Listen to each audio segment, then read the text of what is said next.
Timu ya Taifa Stars imefanya mazoezi ya mwisho leo ikiwa Dar es Salaam, na sasa kikosi kinajiandaa kwa ajili ya safari ya kuelekea Marrakesh, Morocco, ambako tutakuwa na michezo miwili ya kirafiki kwenye kalenda ya FIFA.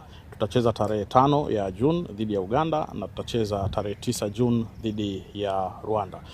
Ni michezo ambayo ipo kwenye kalenda ya FIFA.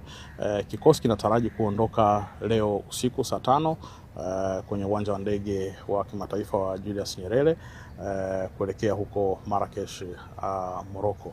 Lakini pia vile kwenye kikosi mchezaji Faisal Salum ambaye alijumuishwa katika kikosi hiki ameripoti kambini, lakini kwa upande wake ana majeruhi ambayo yatamfanya ashindwe kucheza kwenye michezo hiyo ya kirafiki.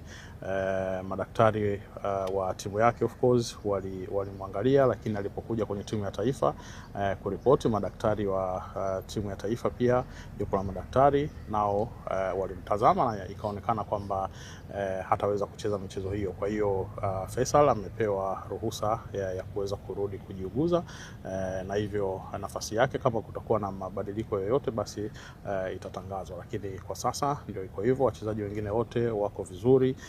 Tayari tumepokea pia wachezaji ambao wanacheza nje ya Tanzania, na wengine ambao wamesalia wao tutakutana nao moja kwa moja kule Morocco.